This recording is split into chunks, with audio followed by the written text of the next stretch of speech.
Eu vou cantar aqui uma música, eu não sei se eu consigo cantar toda, porque eu vou interromper a música para falar alguma coisa, mas eu estou aqui na internet e apareço aqui nessa tela. Se você quiser continuar ouvindo, vou trazer algo importante para você. E nessa música que eu vou cantar, ela é importante também. Ela é importante para mim, foi importante para mim, até no tempo que eu não sabia. Mas era aquilo que eu estava vivendo. E essa música é uma denúncia a nós mesmos. Quem não se denuncia, quem não se julga a si mesmo, é repreendido pelo Senhor. E não sei se o autor da música quis passar alguma coisa em relação a se autodenunciar. Mas quem diz que a minha carne é um furacão, está se denunciando.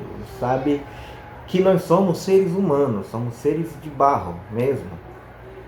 Não adianta a pessoa aparecer com hipocrisia, que a hipocrisia não dá certo.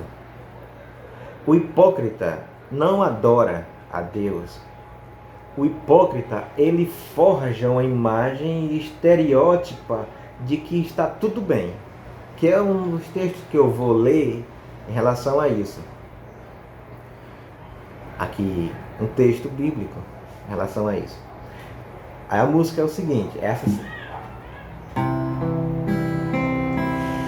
Não quero interromper o teu silêncio, ó Pai, mas é só orando que eu encontro paz.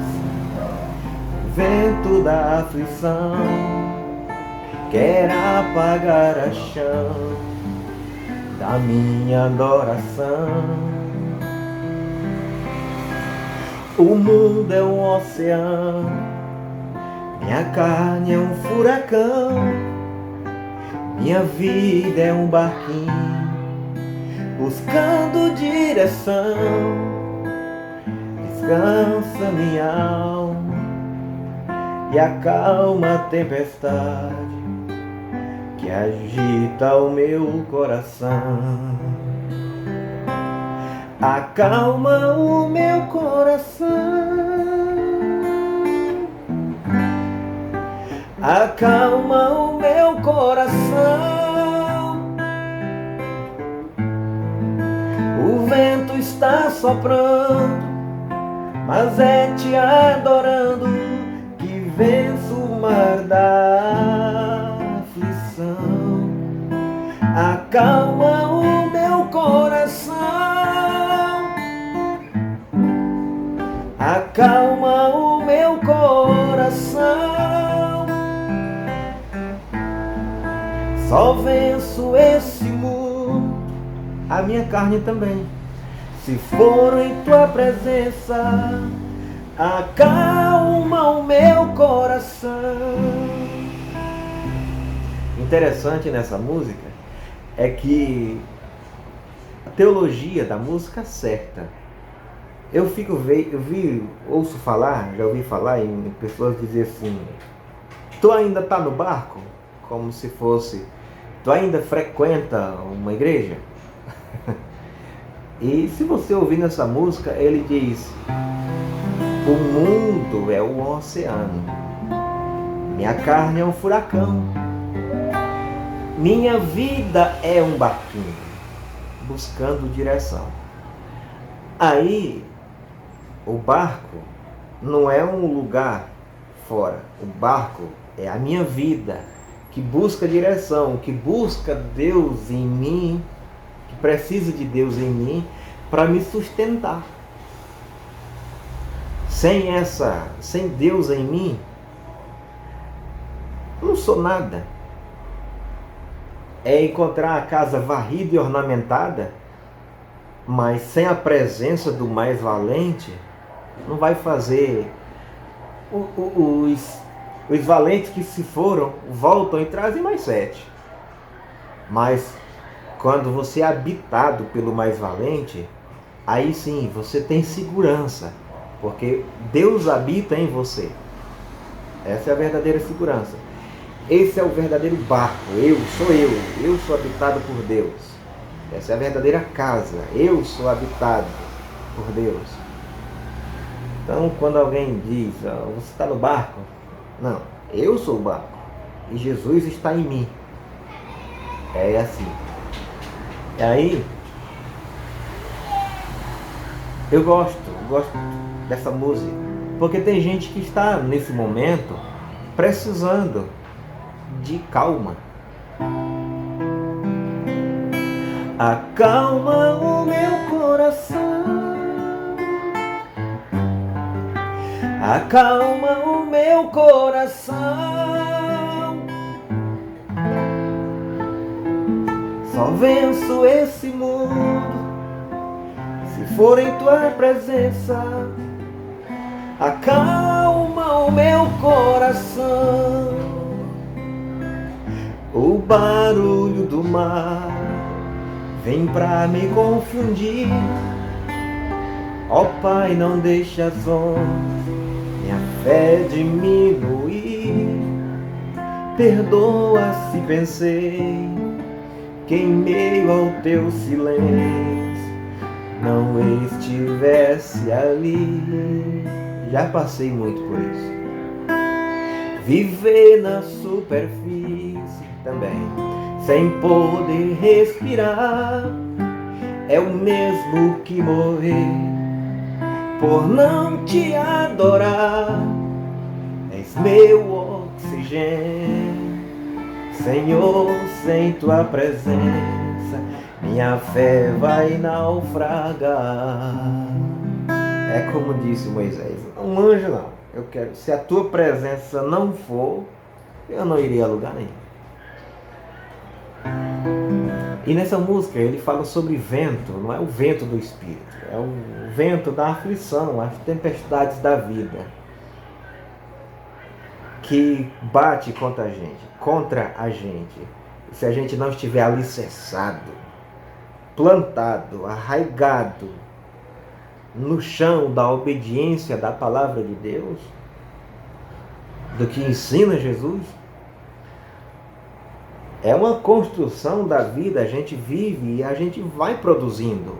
É uma construção que acaba em ser levada pelo vento. É somente quando a gente está plantado em Deus, em obediência. Essa adoração que ele fala aqui, essa adoração é a adoração de produzir frutos para Deus. Eu vos chamei para produzirem frutos e que o vosso fruto permaneça.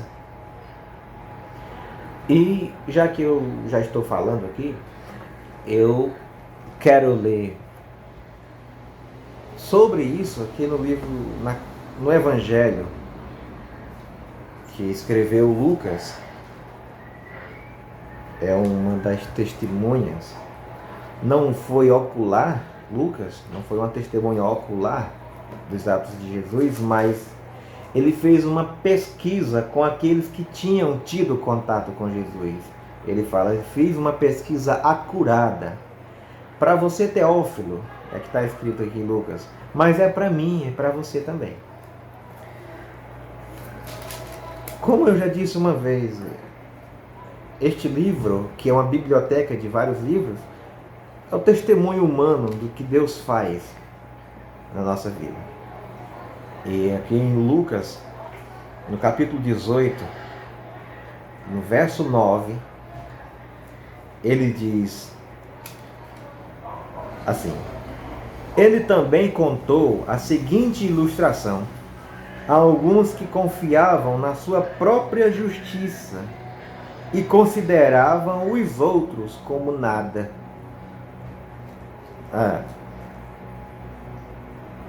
É uma coisa de que eu não sei porque religioso tem uma mania de tratar os outros como se fosse nada. Aquele ali está perdido, aquele ali está no inferno, aquele ali é não sei da onde, não sei mais da do que. E ele acha que por ele ter feito uma mudança, sei lá de onde para onde, alterou alguma coisa na vida. Se ele não obedecer ao que o Evangelho diz na vida, não altera nada. E tem que ser com humildade. Tem que ser com humildade, porque com arrogância ninguém obedece o Evangelho. Com arrogância a pessoa no máximo quer falar. E às vezes fala sem saber o que está falando. E aí essa ilustração é para gente religiosa, para gente que diz que já segue a Jesus e despreza as outras pessoas. Ele também contou a seguinte ilustração a alguns que confiavam na sua própria justiça e consideravam os outros como nada. Leia aqui Lucas 18, verso 9. 2 homens subiram ao templo para orar. Um era fariseu, era um religioso, fariseu. E o outro era um publicano, era um cobrador de impostos, era um judeu que trabalhava para Roma, para a prefeitura de Roma, para o governador de Roma. Era um cara que trabalhava para Roma, judeu, e judeus achavam que aquele cara que trabalhava para Roma era um traidor.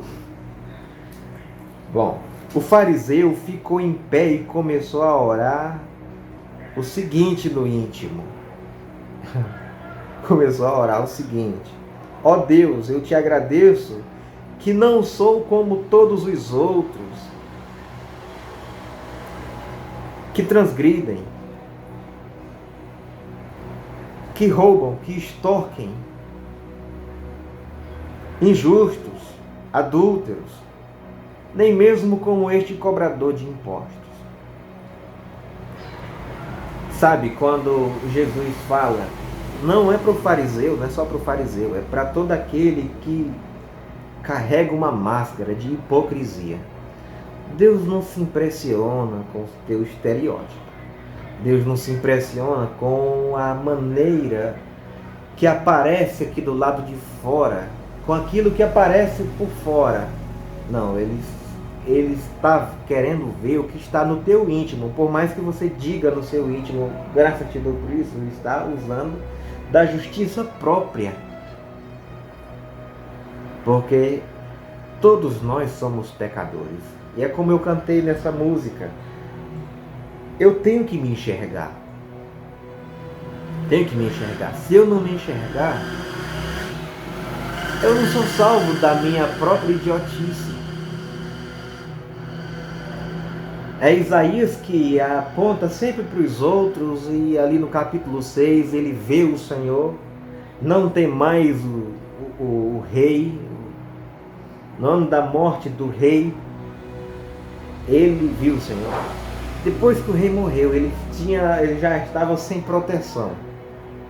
E ele viu o Senhor, e aí ele diz: ai de mim, porque sou um homem de lábios impuros, e que habito no meio de um povo de impuros lábios, e os meus olhos viram o Senhor.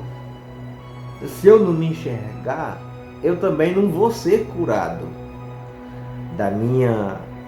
dos meus lábios impuros, do meu coração, que às vezes pensa o que não é para pensar. Pensa porque a gente pensa, porque a gente é pecador. A gente não é pecador porque peca, a gente peca porque é pecador.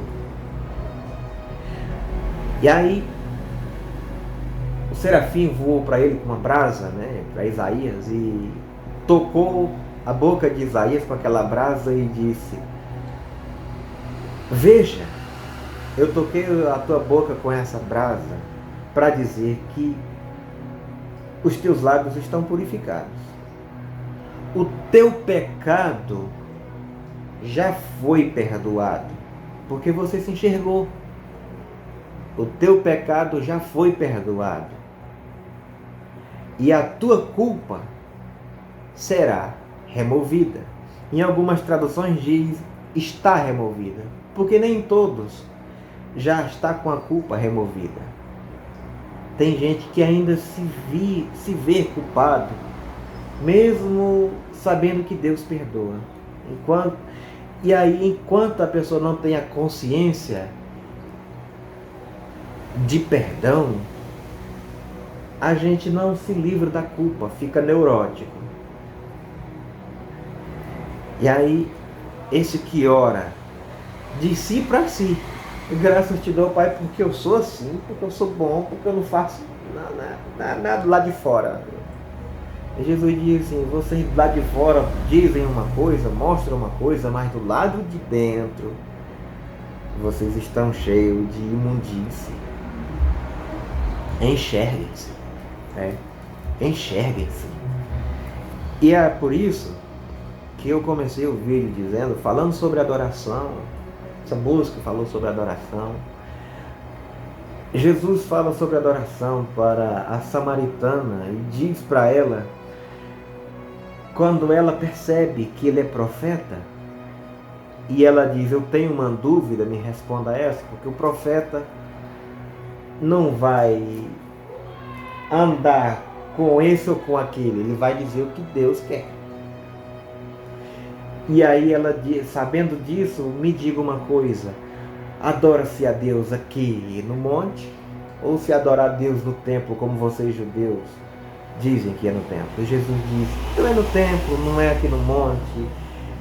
Deus procura verdadeiros adoradores que o adorem em espírito e em verdade. Chegou a hora, e agora é. Há mais de 2000 anos Jesus disse: chegou a hora, e agora é. Agora é o momento de se adorar a Deus em espírito e em verdade. Não é hipocrisia, não é a base da hipocrisia. É em espírito e em verdade. É na obediência. É no produzir frutos. É no ser de Deus. Não necessariamente ter que falar, mas é ser, amar, respeitar, ser honesto, ser fiel. O que é que Deus pede de ti, ó homem, ó ser humano, senão que ames o bem, pratiques o bem, ames o que é bom e andes humildemente com teu Deus. Humildemente. Nessa justiça própria aqui, vai ter um ente arrogante. Se for na justiça própria, vai ter um ente arrogante que vai achar os outros um nada. E vai dizer: eu sou bom nisso, daquilo. Eu faço tais coisas aqui do lado de fora. E o publicano nem mesmo levantava a cabeça. Ele diz ainda, o fariseu: jejuo 2 vezes por semana, dou o 10º de tudo que adquiro. Se Deus pedisse o 10º, se Deus pedisse 10%,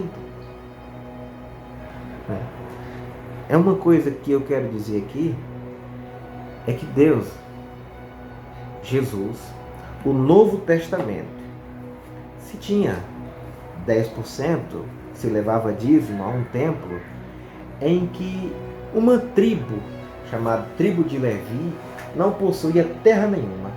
Eles eram sacerdotes e cuidavam das coisas do templo, dos sacrifícios do templo, eles só faziam aquilo. Então o restante do povo levava comida para eles, levava 10%. E dali era a casa do tesouro, porque eles também podiam dividir com as pessoas que não tinham. Vinha gente que estava passando necessidade, trouxeram 10%, eles não vão comer aquilo tudo. Então tem que dividir com aquelas pessoas que não tinham. Por isso que é chamada Casa do Tesouro. Era o banco, Casa do Tesouro. Era o nosso imposto. Estava tudo lá para dividir para aqueles que têm menos. Para aqueles que têm menos. Mas no Novo Testamento existe uma tribo chamada tribo de Levi aqui, que é sacerdote. Não. É mesmo, tem uma tribo aqui chamada Levi, ou qualquer ser que esse aqui é sacerdote, aquele não é? Não. No Novo Testamento, todos nós somos sacerdotes. Todos. Vós sois o sacerdócio real. É vós, todos vós, sois o sacerdócio real. Se você não quis entender até agora sobre o que é ser sacerdote, se é só um líder, se é só aquele cara, o chefe da religião tal, o chefe daquela tal e tal e tal, se aquele é só o sacerdote, você está jogando a sua toalha fora. Deus chamou você também para ser sacerdote. Sacerdote da sua casa, sacerdote da sua família, sacerdote onde você está e aonde você for. E que Deus te colocar um talento, onde Deus te der um sacerdócio para você cuidar, você cuida dos pequeninos. E aquilo que Jesus disse para Pedro: cuide dos meus pequeninos. Tem gente que precisa de cuidado. Não quer dizer que ela não seja sacerdote. Não. Você está ensinando a fazer discipular. Você está ensinando aquilo que Jesus diz: ele fazer discípulos. Ensinando tudo isso que está aqui no Evangelho. E aí quando ela aprende e coloca em prática, ela se torna fazedora de outros discípulos. E Deus não pede 10%. O Novo Testamento não é assim, pedir 10%. Não. Ele quer a tua integridade.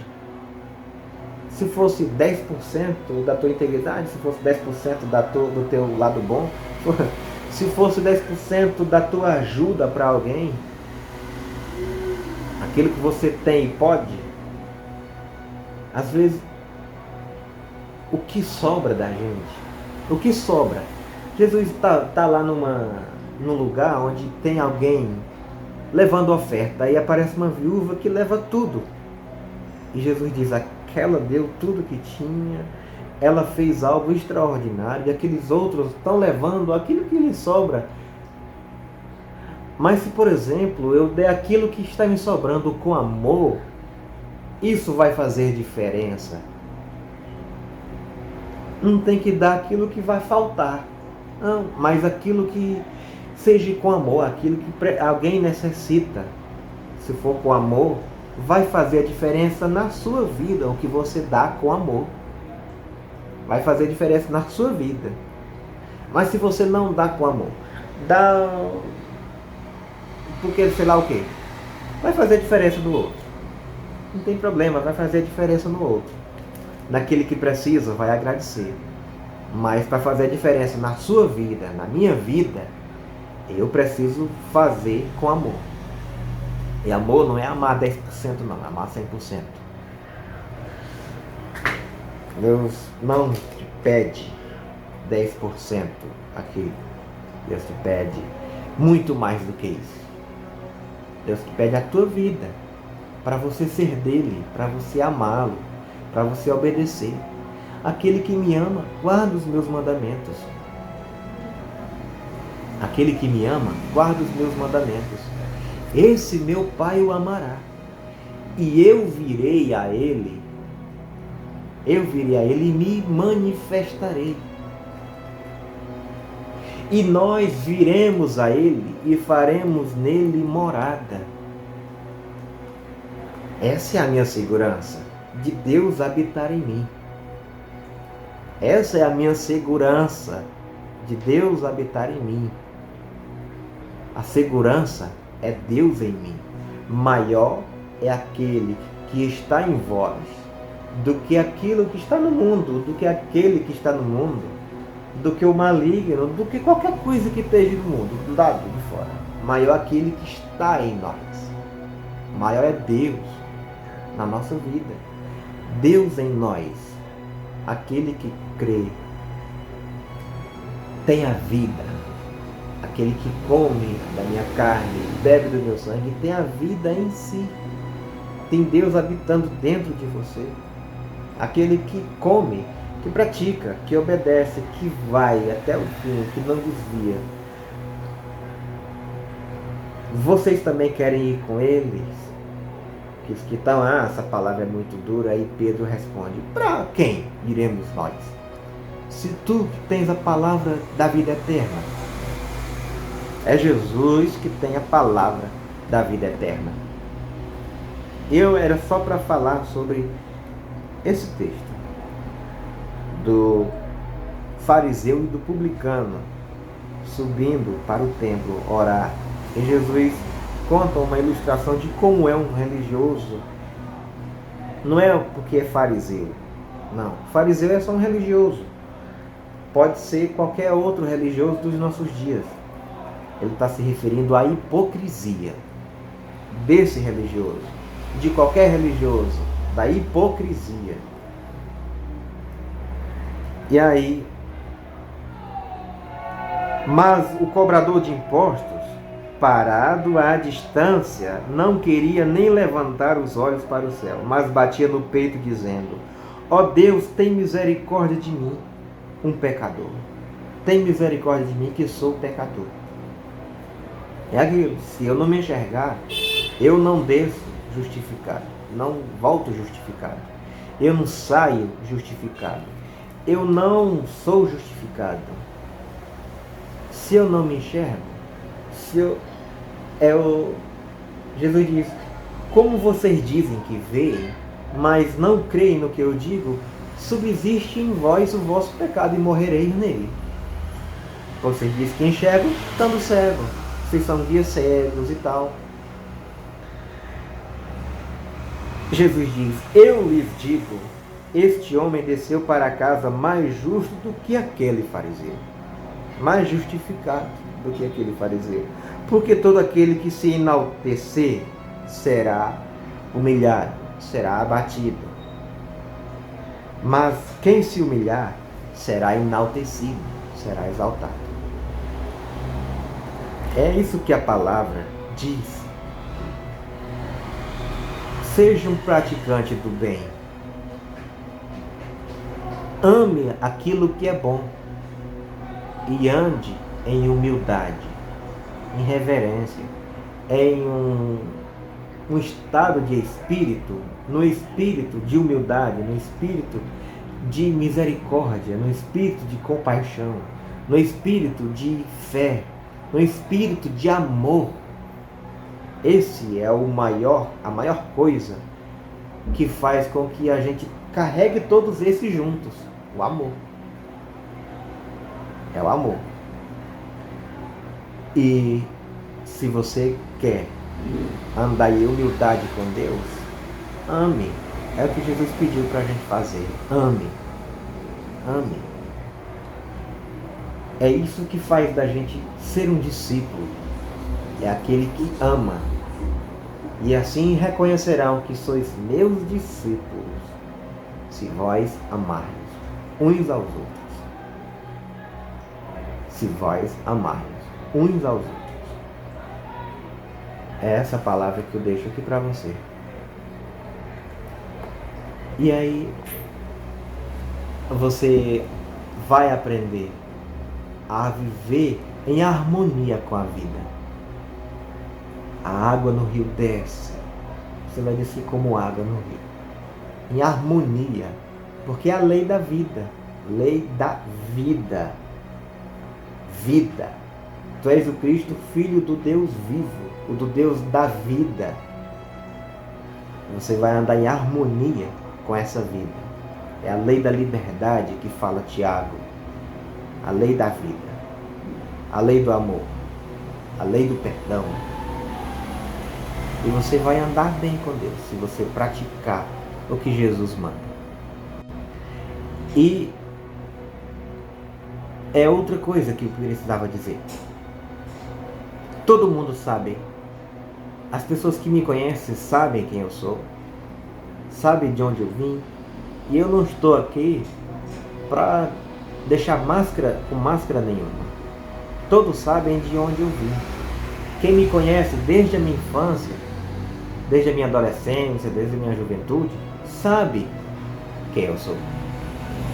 E sabe o quanto ou eu progredi em algum momento, quanto eu regressei em algum momento, o quanto eu estive perdido em outro, o quanto parecia que eu era um ser um ser tímido, não era porque eu era um ser tímido, é porque eu não sabia falar, eu não sabia dizer o que eu digo hoje. Não sabia. E eu nunca tive esse dom de copiar outros. Nunca tive esse dom de imitar. Até uma piada, geralmente a gente vai contar, você tem que contar do seu jeito. Nunca vai ser uma cópia. Se você copiar, vai perder a graça. E o Evangelho não é copiar. E quanto mais aqueles que nem falam o Evangelho. Se você copiar aquilo, vai prejudicar a sua alma. Mas se você ouvir o Evangelho e obedecer, vai te trazer compreensão, vai te trazer discernimento e vai te dar uma espiritualidade capaz de compreender a vida. Porque os que são espirituais discernem tudo bem, mas ele de ninguém é discernido. A religião prejudica, porque é só ver Nicodemos. Nicodemos é um cara que diz, nós sabemos que tu vem de Deus. Mas sabe que quando alguém tem essas presunções só porque estudou, aí Jesus fala uma coisa simples. Se você não nascer da água e do Espírito, não pode ver o reino de Deus. O homem fica maluco, não entende o que Jesus disse. Da água e do Espírito. Por que ele não entende a água e do Espírito? É aquilo que estava acontecendo. João estava batizando com água. Não é da água em si, mas Jesus estava falando de alguém que passa por aquele momento, do que João estava falando, do arrependimento. João falava de arrependimento e com isso dizia, batizava com água e dizia, após mim vem um que batizará com o Espírito Santo e com fogo. Esse vai ensinar vocês o que é real, vai falar na mente de vocês, não vai só colocar culpa em vocês, como eu faço aqui, não. Para vocês ficarem se arrependerem, eu tenho que dizer, o machado está posto à raiz da árvore. Se não fizer assim, vocês estão danados. Raça de víbora. Com esses religiosos. E a maioria deles não quiseram. Não quiseram.